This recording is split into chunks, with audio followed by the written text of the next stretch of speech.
자, 오늘 주인공이 누구라고요? 나다나엘, 바돌로메라고 하는데 이분은 이제 갈릴리 가나 출신입니다. 갈릴리 가나 출신입니다. 성경은 크게 두 곳으로 주로 기록이 되어 있는데 갈릴리 바닷가가 있는 쪽, 좀 북쪽이죠. 그쪽에 있는 팀들하고 그 다음에 예루살렘 시티를 중심으로 하는 예루살렘 시티의 이 두 분류로 크게 이 성지를 나눈단 말이에요. 그러면 여러분 시티에서 좀 떨어진 쪽은 시골 아닙니까? 이 시골에서 주로 예수님이 활동을 많이 하셨는데 거기가 갈릴리 호수 지역이고 그 다음에 예수님이 돌아가신 곳 활동을 많이 안 하셨지만 돌아가신 곳은 예루살렘 쪽이었습니다. 두 가지 이제 제자들과 예루살렘의 갈릴리 이야기를 잠깐 좀 나눴습니다. 이렇게 분류를 하고 말씀을 이어가 보겠습니다. 나다나엘은 어디 출신이라고요? 갈릴리 가나 출신입니다. 가나 초콜릿하고는 아무 관계가 없습니다. 가나는 어디예요? 아프리카가 아니고 갈릴리 쪽 가나 지역을 말합니다.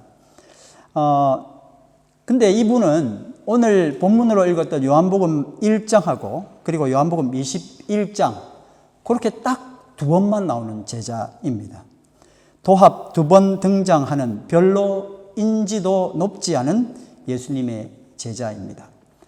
동영상을 보고 이러면 어떤 목사님은 수천만 회를 동영상에서 기록하며 정말 날리는 목사님이 있고 어떤 목사는 아무리 동영상 올려도 5명 보는 목사도 있고 이 목사는 사람들이 많이 안 보지 말씀이 시원찮나? 뭐 그런 것도 아닌데 많이 안 봐요. 어떤 사람은 굉장히 유명한데 어떤 사람은 별로 유명하지 않습니다. 예수님의 12제자 중에서도 베드로 또 요한 안드레까지 야고보까지는 그래도 좀 측근 제자들이라 이름이 알려졌는데 지금 이 바돌로메 이 사람도 그래도 성경에 몇 번 언급됐잖아요. 근데 안 된 사람도 많지만 이렇게 별로 언급되지 않은 사람임에도 불구하고 이분들이 누구랑 비슷해요? 이렇게 별로 중요하지 않은 것 같은 나랑 너무나 비슷하다는 거예요. 요한복음 21장 2절에 보면 이렇게 말씀이 되어 있네요. 한번 읽어볼까요? 시몬 베드로와 디두모라 하는 도마와 갈릴리 가나 사람 나다나엘과 세베대의 아들들과 또 다른 제자 둘이 함께 있더니 심지어 또 다른 제자 둘까지 이렇게 보면 이 사람 도대체 누구야? 이렇게 생각하겠죠. 그렇죠? 자, 이렇게 그래도 나다나엘이라는 사람이 예수님 부활하신 후에 갈릴리 호숫가에 있었던 주요 제자 베드로의 배경으로 있었던 사람입니다. 그러니까 우리가 누구의 배경이라 그래가지고 그렇게 속상해할 이유가 하나도 없습니다. 여러분 오늘 이 말씀을 통해서 그걸 좀 알게 될 것 같아요. 나다나엘의 이 모습은 누군가의 배경으로 존재하며 묵묵히 주어진 삶을 살아가고 있는 신앙인들의 삶이 얼마나 위대한지를 보여줍니다. 위대한 평민인 것입니다. 평소 때의 삶은 평민이지만 하나님의 말씀을 정말 잘 따라가고 있는 위대한 사람인 겁니다.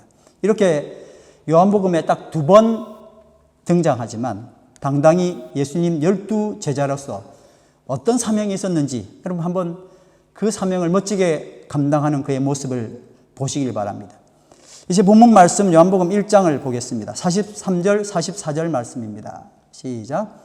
다음 날 예수께서 갈릴리로 떠나려고 하셨다. 그때에 빌립을 만나서 말씀하셨다.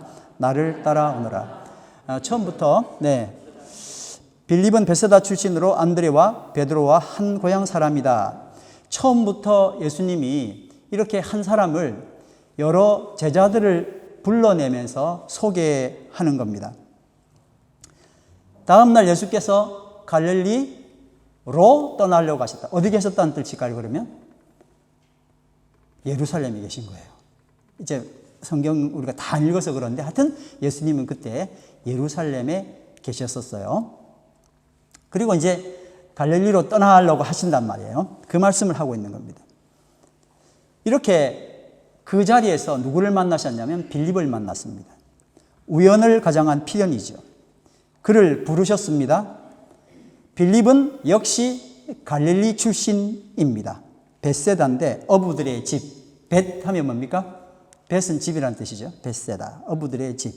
그런데 저자 요한은 빌립을 소개하면서 안드레를 또 소개를 하는 거예요. 제가 지금 이렇게 말씀드리니까 처음에 왜 목사님이 제자 이야기를 했는지 좀 기억나실 거예요. 여러 제자들이 있는데 다 한 마을에서 온 거예요. 어디서 다 왔어요? 다 갈릴리 지방에서 온 고향 사람들인 거예요. 요한복음 1장 35절에서 37절 그리고 40절 말씀 다 같이 읽겠습니다. 다음 날 요한이 다시 자기 제자 두 사람과 같이 서 있다가 예수께서 지나가신 것을 보고 보아라, 하나님의 어린 양이다 하고 말하였다. 그 두 제자는 요한이 하는 말을 듣고 예수를 따라갔다. 요한의 말을 듣고 예수를 따라간 두 사람 가운데 한 사람은 시몬 베드로와 형제간인 안드레였다. 그러니까 안드레는 원래 누구 제자였다는 거예요? 세례 요한의 제자였다는 거예요. 그래서 요한이 예수님의 길을 평탄케 하기 위하여 미리 보냄받은 광야에서 외치는 자였구나라는 짐작을 하게 됩니다. 이렇게 안드레는 원래 요한의 제자였지만 요한의 소개로 예수님을 찾아간 거예요. 근데 안드레도 어디 출신이라고요? 갈릴리 출신이에요. 안드레, 베드로, 빌립, 나다나엘, 이 사람들이 다 갈릴리 출신인데 세례 요한의 본거지 유대 지역으로 와서 요단강 근처에 모여든 까닭은 무엇이겠습니까? 여러분, 세례 요한이 예루살렘에서 복음을 전파했습니까? 사막에서 전파했습니까? 광야, 그렇죠? 그러니까 거기 가면 먹을 게 있는 게 아니에요. 이분들이 도대체 왜 갈릴리에서 이 사막으로 왔냐 이거예요. 유대 지역으로 왜 왔냐 이거예요. 먹고 살기 위해서는 분명히 아는 겁니다. 먹고 산다면 자기 원래 생업인 갈릴리에서 그냥 어부하는 게 더 용이한 겁니다. 이 사람들이 어렵게 다 그들의 삶을 살아가고 있었지만 그보다 더 중요했던 게 있었던 거예요. 예언된 메시아 등장을 통해서 이스라엘 민족 해방 간절히 갈망하던 사람들이었습니다. 그런데 이분들이 그냥 갈망만 한 게 아니고 말씀을 찾아 읽고 그리고 그 말씀을 실현하기 위해서 어떤 사람이 나타났다 그러면 거기로 뛰어가고 그의 제자가 되기도 하고 그들의 삶을 바친 거예요. 이미 그런 배경이 이 갈릴리 시골 사람들 마음 가운데 이미 있었다는 겁니다. 45절 말씀 이제 다 같이 읽습니다. 시작. 빌립이 나다나엘을 만나서 말하였다. 모세가 율법책에 기록하였고 또 다른 예언자들이 기록한 그분을 우리가 만났다. 그분은 나사렛 출신으로 요셉의 아들 예수입니다.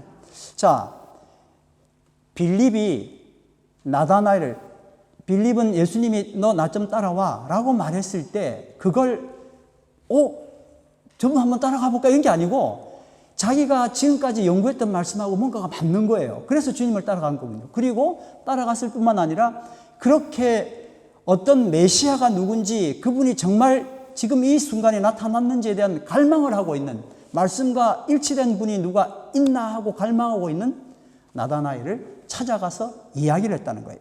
모세가 율법책에 기록하였고 예언자들이 기록한 그분을 우리가 만났다라고 이야기를 한 겁니다.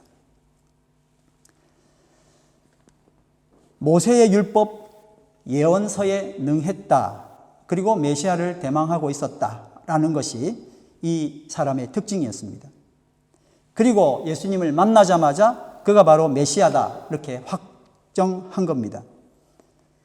그런데 그렇게 했을 뿐만 아니라 내가 그걸 갈망하고 있는 빌립에게 꼭 이 이야기를 해야 되겠다 하고 빌립을 찾아가서는 뭐라고 이야기했냐면 나사렛 출신 요셉의 아들 예수라고 소개를 한 거예요. 이건 조금 학자적인 생각인 것 같아요. 그냥 일단 진짜 대단한 사람 와서 한번 가봐 이게 아니고 조금 이상하긴 해. 이분이 나사렛 출신이래 라는 이야기를 한 거예요. 모세 오경과 예언의 증거는 분명히 이분이 메시아인 건 맞는데 출신이 조금 이상하다는 겁니다. 나중에 다 증명은 됐지만 원래 예수님은 어디에서 나셔야 되죠? 베들레헴에서 나셔야 되는 거예요. 그걸 알고 있는데 나사렛 출신이래. 조금 이상해. 이제 그런 말 한 겁니다. 자, 46절 말씀 다 같이 읽습니다. 시작. 나사렛에서 무슨 선한 것이 나올 수 있겠어? 이게 빌립의 말에 나다나엘이 반문했던 내용입니다. 나사렛은 그렇게 좋은 동네가 아닌데, 그리고 성경에 예언된 이야기도 아닌데 라는 그런 이야기입니다. 어디 출신이어야 된다고요? 베들레헴 출신. 미가서 5장 2절 말씀입니다. 시작. 그러나 너 베들레헴 에브라다야, 너는 유다의 작은 족속 가운데서 작은 족속이지만 이스라엘을 다스릴 자가 내게로 나올 것이다. 그의 기원은 아득한 옛날 태초에까지 거슬러 올라간다. 이 베들레헴임을 알고 나다나엘이 나사렛은 아닌 것 같은데 그랬는데 그 말씀을 연구했던 그것 때문에 말씀 따라서 그럼 한번 따라가 보자고 이야기를 한 거예요. 그래서 따라가 보자가 중요한 거예요. 가보자고 이제 간 겁니다. 자, 47절 말씀 이제 계속 있습니다. 시작. 예수께서 나다나엘이 자기에게로 오는 것을 보시고 그를 두고 말씀하셨다. 보아라, 저 사람이야말로 참으로 이스라엘 사람이다. 그에게는 거짓이 없다. 여러분, 이 말씀에서 두 가지만 한번 짚어보겠습니다. 첫 번째는 그를 두고 말씀하셨다라는 내용인데, 이건 두고 말씀하셨다라는 말은 그를 관통하여 그의 모든 삶을 다 살펴보시고 그에게 말씀하셨다 하는 이야기입니다.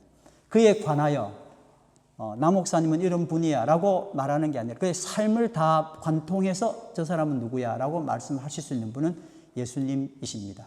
오늘 그 예수님을 모든 한 사람 한 사람이 만나게 되길 간절히 바랍니다. 나를 관통하여 보시는 그 하나님을 만나야 우리가 비로소 아름다운 신앙 고백을 할 수 있게 된 겁니다.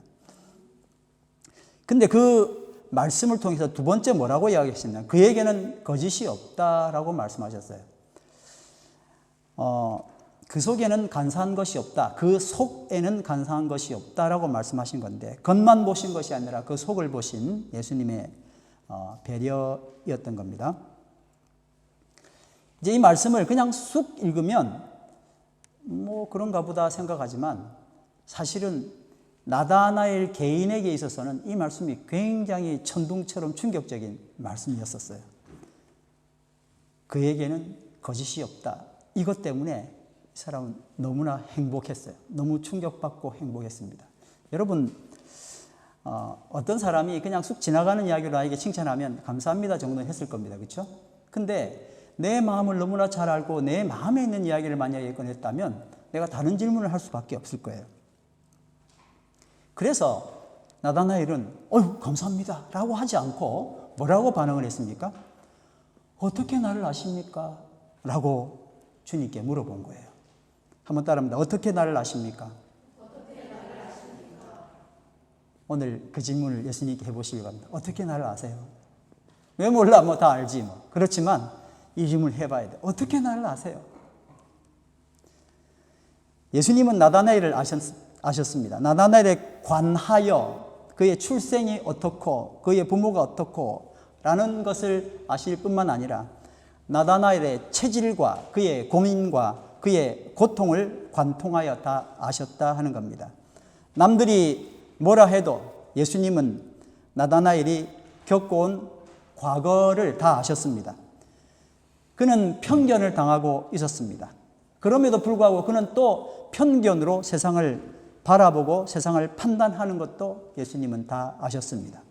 예수님은 나다나엘에게 이런 말씀을 하시면서 나다나엘이 가지고 있었던 고민, 고통, 힘든 이야기가 뭔지도 아셨습니다. 나다나엘은 이스라엘이라는 정체성, 그리고 참과 거짓이 도대체 뭐야? 라는 힘겨운 짐을 지니고 있었습니다. 두 가지인데 하나는 뭐라고요? 이스라엘은 뭘까? 또 다른 것은 참과 거짓은 도대체 나에게 어떤 의미입니까? 여러분, 뭐가 참이에요? 내 속에 있는 것이 정직해야 참입니까? 내 겉에 있는 것이 정직해야 참입니까? 이런 고민들에 빠져 있는 거예요. 왜냐하면 일단 주류 사회에 속한 사람이 아니라 저기 변방에 있는 사람이었어요. 말씀은 연구했지만 그게 과연 옳은지도 또 모르겠어요. 이런 상황 가운데 나다나엘이 고민에 빠져 있는데 그걸 예수님께서 다 보신 겁니다.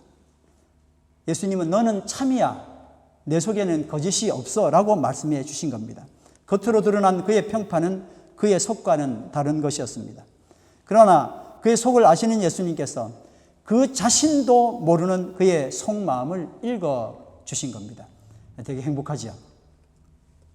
우리는 속이 어떠하든지 일단 겉이 좋다면은 평판 좋게 받았다고 생각하고 그것이 생존에 항상 유리했습니다. 그러니 하나님이 허락하신 나의 내면에 있는 나의 원래 모습보다는 외적인 모습에 치중하게 됩니다. 그래서 삶이 외롭고 고단한 거죠. 내 속을 알아주는 사람, 내 속마음 토닥여주는 사람이 없어서 그래서 외롭습니다. 겉모습만 알아주는 사회에 적응하려니 그래서 고단한 겁니다. 그러나 예수님은 나다나엘의 억울함을 잘 아시고 그를 토닥여 주셨습니다. 여러분, 근데 이것이 끝이 아닙니다. 오늘 여러분들 마음 가운데 이것으로 끝나지 않고 더 나아가서 나의 마음을 위로하고 역사하시는 하나님을 만나길 간절히 바랍니다. 이 말씀에서 나다나엘이 참 이스라엘 사람이라며 거짓이 없다 하는 것은 나다나엘이 절대 거짓말도 안 하고 산다 그런 뜻이 아닙니다. 뭐 누가 거짓말을 안 하겠어요. 교권주의자들, 외적인 종교 행위들로 자신을 치장하며 다른 사람을 속이려는 간사한 태도가 없다 그런 말씀을 하신 겁니다. 자, 48절 말씀 이제 점점 더 말씀이 고조되어 가고 있습니다. 다 같이 읽습니다. 시작. 나다나엘이 예수님께 물었다. 어떻게 나를 아십니까? 예수께서 대답하셨다. 빌립이 너를 부르기 전에 내가 무화과 나무 아래에 있는 것을 내가 보았다. 여러분, 아무것도 아닌 이야기인데 나다나엘은 이 말이 정말 너무 충격적인 말이었고 막 그냥 자기를 확 구원해 나가는 그런 말씀이었어요. 네가 어디에 있는 걸 봤다고요? 무화과 나무 아래에 있는 걸 봤다 하는 이 말씀이 그렇게 행복할 수가 없는 말씀이었습니다.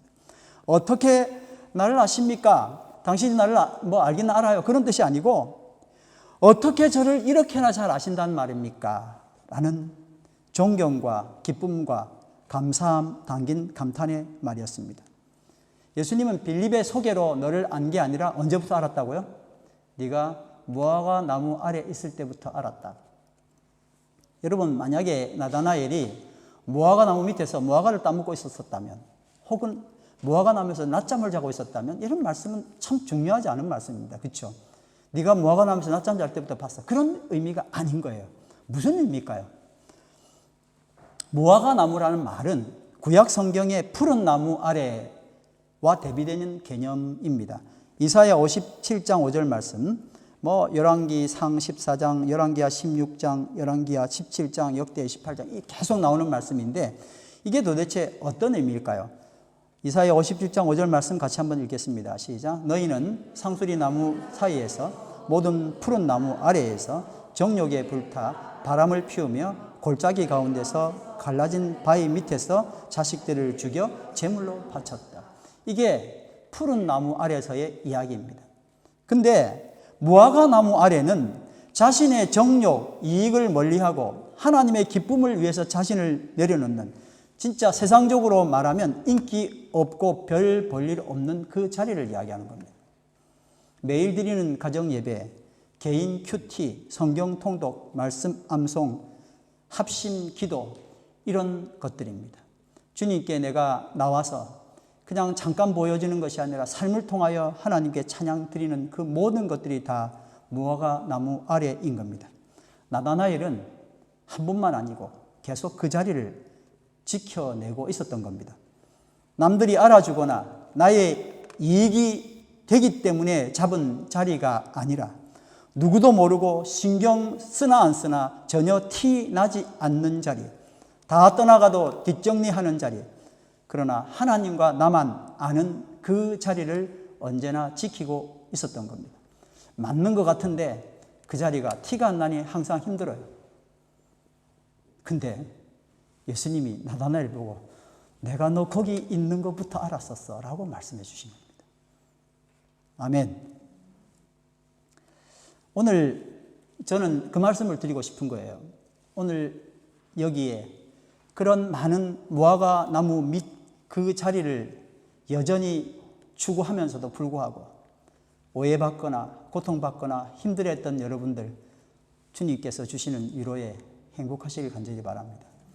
네가 무화과 나무 아래 있을 때부터 내가 너를 다 보고 있었다고 말씀하시면 그것만큼 행복한 이야기가 어디 있습니까? 이 말씀에 놀라서 나다나엘이, 그래서 여러분들이 말씀을 이제 막 긴 이야기가 아니고 얼마나 짧게 딱 압축해 놨습니다. 근데 그걸 천천히 읽으면 세상에 이런 뜻이었구나, 참 감동할 겁니다. 신앙 고백을 이렇게 했습니다. 49절 시작. 나다나엘이 예수께 말하였다. 선생님은 하나님의 아들이시요 이스라엘의 왕이십니다. 여러분, 나다나엘은 그가 열망했던 메시아를 구체적으로 만났습니다. 제3자로 구약의 율법서에 나오는 이야기로 그 메시아를 그냥 들어서 하는 관하여 한 것이 아니라 직접 만나는 역사가 있게 됐습니다. 그를 알기 전, 내가 주님을 알기 전에 나를 먼저 아셨던 그 예수님을 만나게 된 겁니다. 여러분, 나는 오늘 예수님을 어떻게 고백합니까? 신학적인 하나님, 교회에서 목사님이 늘 말씀해 주시는 하나님, 그게 단지 3인칭에 불과하다면 오늘 나는 2인칭 당신 주님, 바로 나와 대면하는 예수, 그 예수님을 만나게 되기를 간절히 바랍니다. 모세오경 예언서 중요하지만 와서 만나보라 말했던 빌립의 말처럼 이제 우리도 어떤 사람을 이 만남을 통하여 예수님 만나게 초청하는 역사가 있게 되기를 간절히 바랍니다. 내가 고백하는 주님은 3인칭입니까? 2인칭입니까? 3인칭 주님을 소개하겠습니까? 2인칭 주님을 소개하겠습니까? 오늘 그 주님, 내가 너를 무화과 나무 밑에 있을 때부터 보았다고 말씀하시는 주님을 만나길 간절히 바랍니다. 자, 그런데 이것으로 끝나지 않더라고요. 50절입니다. 시작. 예수께서 그에게 말씀하셨다. 내가 무화과 나무 아래에 있을 때에 너를 보았다고 해서 믿느냐? 이것보다 더 큰 일을 내가 볼 것이다. 한번 따라합니다. 이것보다 더 큰 일을 내가 볼 것이다. 슬쩍 넘어갔지만 여러분 솔직히 말하면 이렇게 생각하셨을 거예요. 이것보다 더 큰 일을 내가 할 것이다. 근데 말씀은 어떻게 됐습니까? 이것보다 더 큰 일을 내가 볼 것이다 라고 하셨습니다. 나의 열심, 나의 본심을 누군가가 알아주는 것으로 그를 믿고 따를 수 있다는 것은 행복한 일 맞습니다. 그런데 예수님은 이것으로 그치는 것이 아니었습니다. 이것보다 더 큰 일을 내가 볼 것이다. 도대체 이게 뭘까요? 앞으로 내가 무언가를 하게 되는 것이 중요한 것이 아니라 그게 우리의 사명이라고 생각하잖아요. 앞으로 하나님의 하시는 일을 보게 되는 것이 더 중요한 일이라는 것을 말씀하고 있습니다. 이건 소극적으로 되라는 뜻이 아닙니다. 나의 쓸데없는 종교적 열심에 대한 이야기입니다. 하나님은 하나님 되심을 우리가 바라보기를 원합니다. 한번 따라합니다. 너희는 가만히 있어. 주가 하나님 됨 알지어다. 아멘. 너희는 가만히 있어. 주가 하나님 됨 알지어다. 아멘. 만약 내가 소원하는 기도가 장차 어떤 일을 하는 것이라면 그 일보다 더 중요한 것은 주께서 그 일을 어떻게 해 나가시는지를 보게 되는 것입니다. 아멘. 참 좋은 한 구절이 있어서 제가 이게 소개합니다. 하나님이 사랑하는 사람들에게 두는 가치는, 하나님이 사랑하는 사람들에게 두는 가치는 다 같이 우리가 하는 어떤 일 때문이 아니라 그분이 우리를 그분의 자녀로 선택하셨다는 단순하고 엄연한 사실에서 오는 것입니다. 아멘. 내 자녀를 보세요. 내 자녀. 뭘 잘해주면 그 자녀가 이쁜 게 아니고 자녀이기 때문에 이쁜 거예요. 아멘. 하나님이 나를 자녀 삼으신 이유가 그겁니다. 네가 뭘 잘하니까, 그래서 그것에서 해방되라. 내가 뭘 해드림으로 하나님 기쁘신 게 아니라 내가 그냥 하나님의 자녀이기 때문에 하나님 나를 이뻐하시는 거예요. 그래서 하는 일이 더 하나님 보시기에는 아름다운 거예요. 잘 보이기 위해서 했던 일이 아니라 하나님이 바로 내 아버지시고 내가 그 사랑을 받았으므로 이 일을 하는 것, 그게 가만히 있어 주님이 하나님됨을 우리가 드러낼 수 있는 일이라는 것입니다. 51절 말씀 다 같이 보겠습니다. 시작. 예수께서 그에게 또 말씀하셨다. 내가 진정으로 진정으로 너희에게 말한다. 너희는 하늘이 열리고 하나님의 천사들이 인자 위에 오르락 내리락 하는 것을 보게 될 것이다. 이제 이 말씀을 통해서 참 이스라엘이 무엇인지 여러분 발견하게 될 겁니다. 여러분, 사닥다리 하면 생각나는 게 뭐가 있습니까? 야곱이죠, 그렇죠? 야곱의 사닥다리 아닙니까? 한번 따라합니다. 말씀 있는데요. 하나님의 천사들이 시작. 인자 위에 오르락 내리락 하는 것을 보게 될 것이다.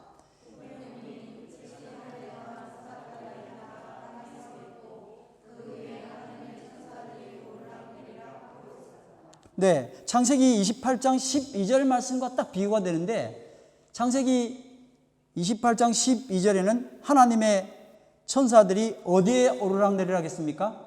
사다리에 있어요.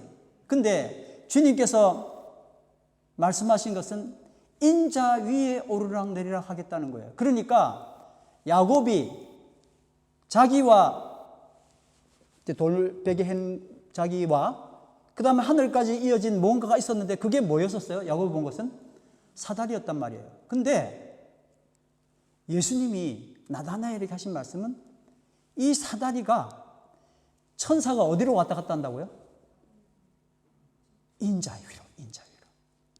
인자는 예수님 별명이죠. 예수님 자기 자신을 지칭해서 내가 인자라고 하셨잖아요.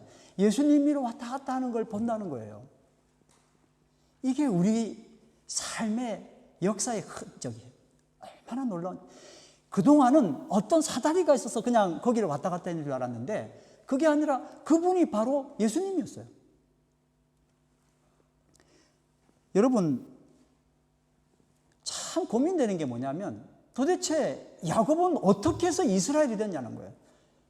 뭐 자기는 이스라엘 사람인 줄 알겠는데 어떻게 해서 야곱이 이스라엘이 됐죠? 여러분, 야곱이 어떻게 해서 이스라엘이 됐습니까?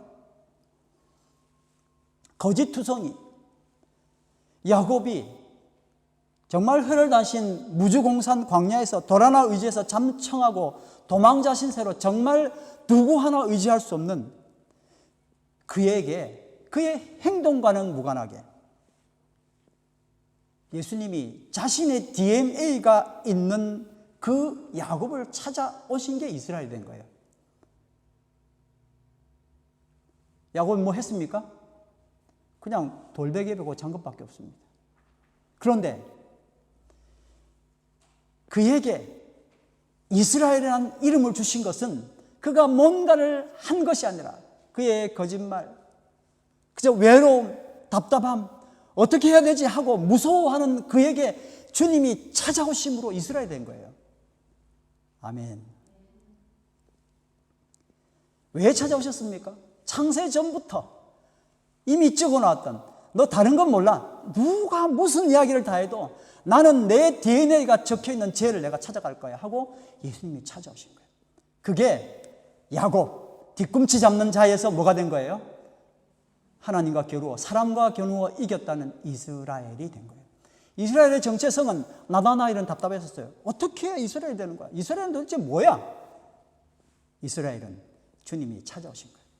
이걸 보게 된 거예요. 네가 다른 모든 것들을 다 한다 쳐도 너는 결국 인자가 바로 천사들이 왕래하는 거잖아요. 인자가 너에게 온 것, 이걸 보게 될 거야. 그리고 너는 또 다른 사람에게 인자를 소개하는 사람이 될 거야 라는 말씀을 하신 겁니다. 로마서 9장 10절에서 13절 말씀 다 같이 읽습니다. 시작. 그뿐만 아니라 리브가도 우리 조상 이삭 한 사람에게서 쌍둥이 아들을 수태하였는데, 다 같이, 그들이 태어나기도 전에, 무슨 선이나 악을 행하기도 전에 택하심이라는 원리를 따라 세우신 하나님의 계획이 살아있게 하시려고, 또 이러한 일이 사람의 행위에 근거하는 것이 아니라 부르시는 분께 달려있음을 나타내시려고 하나님께서 리브가에게 말씀하시기를 형이 동생을 섬길 것이다 하셨습니다. 이것은 성경에 기록한 바 내가 야곱을 사랑하고 에서는 미워하였다 한 것과 같습니다. 여러분, 이스라엘은 이렇게 이스라엘이 된 거예요. 우리의 승리는, 그래서 우리가 이길 수 있는 것은 하나님이 우리에게 오셨기 때문입니다. 하나님이 창세전에 나에게 박아놓으신 하나님 예수 그리스도의 DNA를 찾으러 오신 거예요. 그래서 이 세상에 어떤 이야기가, 어떤 고통스러운 모든 이야기를 다 동원한다 할지라도 예수님 DNA는 빼앗아갈 수 없습니다. 내 뜻으로 된 것이 아니라 주님 뜻으로 된 거예요. 그리고 그 DNA가 이 자리에 있었기 때문에 오늘 여러분 참석하게 되신 것이고. 아멘. 내가 무슨 일을 했기 때문에 어떤 과거에 어떤 일, 좋은 일은 좀 누가 이야기해 주면 좋은데 그게 좋은 일 아닌 것들 있잖아요. 그런 것들이 나를 계속 괴롭힌단 말이에요. 그것 때문에 내가 지금 힘들어요. 그것 때문에 내가 괴로워요. 그런데 그건 다 허무한 거예요. 의미 없습니다. 그가 나를 괴롭힌다 할지라도 결국 내 문제는 누가 해결하시냐면 하나님이 해결하시는 거예요. 하나님이 자기 뜻으로 가져가시는 거예요.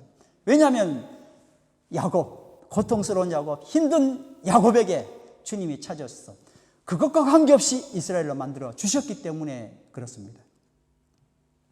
에베소서 1장 4절 5절 말씀 읽어봅니다. 시작. 곧 창세전에 그리스도 안에서 우리를 택하사 우리로 사랑 안에서 그 앞에 거룩하고 흠이 없게 하시려고 그 기쁘신 뜻대로 우리를 예정하사 예수 그리스도로 말미암아 자기의 아들들이 되게 하셨으니. 아멘. 말씀 하나하나가 정말 대단하지 않습니까? 창세전에 그리스도 안에서 우리를 택하셨답니다. 창세전이라는 것은 시간과 공간 있기 전 이야기입니다. 그 전부터 나를 하나님 이미 계획하셨어요. 비록 여기서 조금 고생하고 있지만 주님은 자기 뜻대로 나를 이끌어 나가실 것입니다. 내 속에 있었던 예수님의 DNA가 이렇게 환하게 드러나게 됐습니다. 야곱만이 이스라엘이 아니었습니다. 사닥다리 대신 예수의 흔적을 가진 나다나엘, 그리고 그것을 보게 된 모든 사람들, 그리고 우리를 포함해서 모두 다 그런 이유로 참 이스라엘이 된 것입니다. 할렐루야. 이제 말씀을 마치겠습니다. 금주의 암송 말씀 한번 읽습니다. 시작. 예수께서 그에게 말씀하셨다. 내가 무화과 나무 아래에 있을 때에 내가 나를 보았다고 했으니 이것보다 더 큰 일을 내가 볼 것이다. 아멘. 옆 사람하고 이야기합니다. 이것보다 더 큰 일을 보게 될 것입니다. 아멘. 나에게는 무화과 나무 아래가 있습니까? 그 무화과 나무 아래는 어디입니까? 우리 정설아 전사님은 전도사님의 무화과 나무 아래, 김정은 전사님은 김정은 전사님의 무화과 나무 아래, 저는 목사로서 무화과 나무 아래. 누가 뭐래도 안 알아주는 거 있어요. 했는데 고통스러운 게 있습니다. 남 목사님 또 그 무화과 나무가 다 무화과 나무 아래가 있을 거예요. 이걸 주님이 보셨어요. 아멘.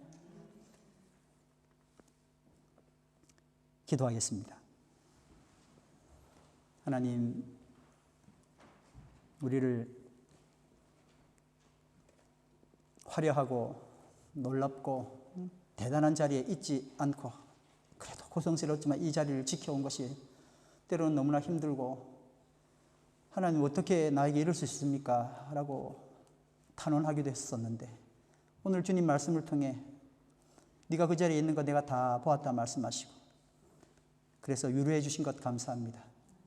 제 3자로서의 예수님이 아니라 2인칭으로 주님을 구체적으로 고백할 수 있는 우리의 삶이 되게 도와주시고, 오늘 그런 삶이 없었던 사람이 있었다면 말씀을 통하여 주님을 구체적으로 만나는 역사가 있게 하셔서 모두 다 무화과 나무 아래서 행복을 누리는 축복을 허락하여 주시옵소서. 감사와 찬양을 드리며 예수님 이름으로 기도드립니다. 아멘.